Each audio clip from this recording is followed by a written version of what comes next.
Media reports में आपका स्वागत है। नमस्कार, मैं हूं अनूप कुमार और आज के इस खास बातचीत में हमारे साथ मौजूद है खास मेहमान जो इस बार पंचायत चुनाव में जयनगर प्रखंड के गड़गी पंचायत से मुखिया पद की उम्मीदवार हैं। आज के इस खास बातचीत में हमारे साथ मौजूद है श्रीमती रेखा देवी जो मुखिया पद की उम्मीदवार है। नमस्कार मैडम। नमस्कार मैडम, सबसे पहले आप हमारे दर्शकों को एक संक्षिप्त परिचय दीजिए। दर्शकों को सबसे पहले मेरा प्रणाम। मेरा नाम रेखा देवी है। मेरे पति का नाम दिनेश साहब है। मैं ग्राम गड़गी, पोस्ट परसावाद, थाना जयनगर, जिला कोडरमा की निवासी हूँ। मैडम, आपका शैक्षणिक योग्यता क्या है? मेरा शैक्षणिक योग्यता ग्रेजुएशन है। मैडम, मूलतः आप एक गृहिणी हैं। आपके मन में यह ख्याल कैसे आया और कब आया कि मुझे मुखिया पद का चुनाव लड़ना है? मैं एक गृहिणी होने के नाते मैं महिला ग्रुप से भी जुड़ी हुई हूँ, जिसमें मैं बैंक सखी के पद पे काम कर रही हूँ। और बैंक सखी के पद पे काम करने के माध्यम से मुझे टोला में घूमने का भी मौका मिला, जिसमें बहुत सारी महिलाओं से मुझे मिलने जुलने का संपर्क मिला। वहाँ से महिलाएं अपनी समस्या को लेकर के मेरे साथ बातचीत करती थी कि मैडम दीदी मेरे पास मुझे इंदिरा आवास नहीं मिला है, मैं इसके लिए जरूरतमंद हूँ। बहुत से महिलाएं मेरे पास ये अपने बात रखती थी कि मैं बुजुर्ग हूँ, जो 60 साल से ऊपर हो चुकी थी, वो कि हमको पेंशन नहीं मिल रहा है। बहुत से मैंने ऐसे बच्चों को देखा जो दिव्यांग हैं और उन्हें पेंशन मिलना चाहिए और उन्हें नहीं मिल रहा है। बहुत सी महिलाएं जिनके यहाँ खाने पीने की व्यवस्था नहीं है, उनको राशन नहीं मिल रहा है। इन सब बातों को मद्देनजर रखते हुए मैं जब महिला आरक्षण जब सरकार द्वारा किया गया तो मैंने भी सोचा कि इतने सारे लोगों का प्रॉब्लम मेरे साथ ही आ रही है, तो इनकी समस्या का समाधान करना तो पहले मेरे बस में नहीं है।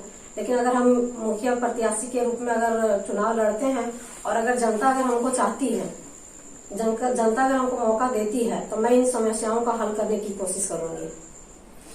मैडम, आपके नजर में वर्तमान में आपके क्षेत्र की अभी प्रमुख समस्याएं कौन कौन सी है? मेरे क्षेत्र की प्रमुख समस्याएं हैं सड़क की समस्याएं, नाली की समस्याएं, कृषि संबंधी समस्याएं, शिक्षा की संबंधी समस्याएं, बिजली संबंधी समस्याएं और जल संबंधी समस्याएं। मैडम, यदि जनता आपको मौका देती है तो आप इन समस्याओं का निदान किस प्रकार करेंगे? गाँव का निदान जैसे कि कृषि के लिए मैं ग्राम सभा के माध्यम से सिंचाई का व्यवस्था करूंगी। सिंचाई की व्यवस्था के लिए कुआं, डोभा इत्यादि उपलब्ध करवाऊंगी। किसानों को उचित मूल्य पर बीज दिलवाऊंगी। किसानों के बैंक से खाता खोल के उनका केसीसी या कृषि ऋण दिलवाने की कोशिश करूंगी, जिससे किसान अपना बीज लेने के लिए पैसे बीज में लगा सके। फसल को उचित मूल्य पे उनको बिक्री करवाऊंगी खाद्यान्नों में, ताकि किसान जो है सो बिचौलियों के पास ना बेच करके उन्हें खाद्यान्न में बेचे, जिससे उन्हें उचित मूल्य मिलेगा। हमारे गांव की दूसरी प्रमुख समस्या है शिक्षा। हमारे गांव की बहुत से गरीब बच्चे हैं जो सरकारी स्कूल में जाते हैं पढ़ने के लिए। उन्हें मैं अच्छी शिक्षा की व्यवस्था करवाऊंगी।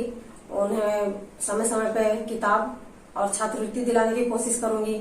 उनके पोषाहार जो वहाँ पे मिलते हैं उस पर ध्यान रखूंगी और स्कूल खुलने का समय पे ध्यान दूंगी कि टाइम पे स्कूल खुले और टाइम पे बंद हो। मनमर्जी नहीं होना चाहिए। गरीब छात्रों को आर्थिक रूप से भी मदद दिलाऊंगी।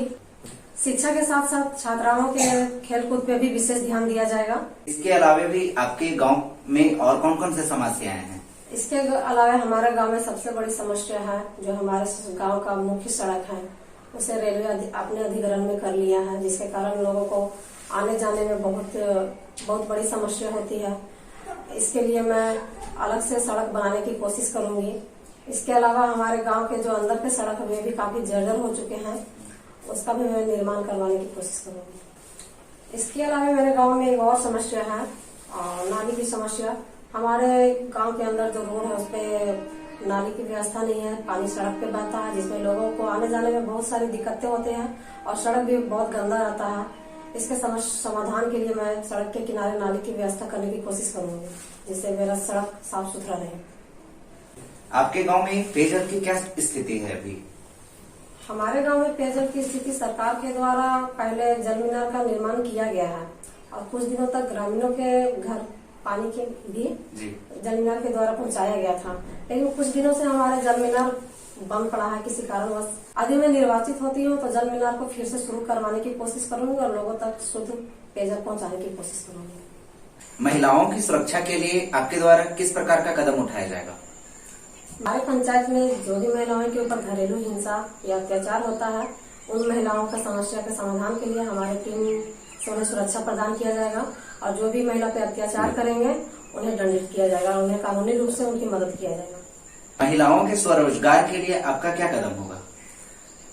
पंचायत की महिलाओं को स्वरोजगार से जोड़ने के लिए विभिन्न प्रकार की योजनाओं को पंचायत में लाया जाएगा और महिलाओं को उससे जोड़ा जाएगा, जैसे कुटीर उद्योग, लघु उद्योग, बकरी पालन, गाय पालन आदि की सुविधा महिलाओं तक पहुंचाई जाएगी। प्रत्येक पंचायत से सुनने को यह मिलता है कि जो लोग लाभुक जो होते हैं उनको समय पे विधवा पेंशन, वृद्धा पेंशन, दिव्यांग पेंशन, ये सब चीजें जो है नहीं मिलता है। अगर आप निर्वाचित होते हैं तो आपका इस पे क्या कदम होगा? मेरा इस पे सबसे पहला कदम होगा उन्हें उसका पेंशन दिलवाना, दिव्यांग पेंशन, विधवा पेंशन, वृद्धा पेंशन। ये मेरी प्राथमिकता सबसे पहले इन्हें पेंशन दिलवाना होगा। आपके पंचायत में आवास योजना की क्या स्थिति है? हमारे पंचायत में बहुत से लोगों को आवास योजना मिला है और बहुत से जरूरतमंदों को आवास योजना नहीं मिला है। अगर मैं निर्वाचित होती हूँ तो मैं जरूरतमंदों को सबसे पहले आवास योजना का लाभ दिलाने की मेरा पहली प्राथमिकता रहेगी। आपके गांव में राशन कार्ड की क्या स्थिति है?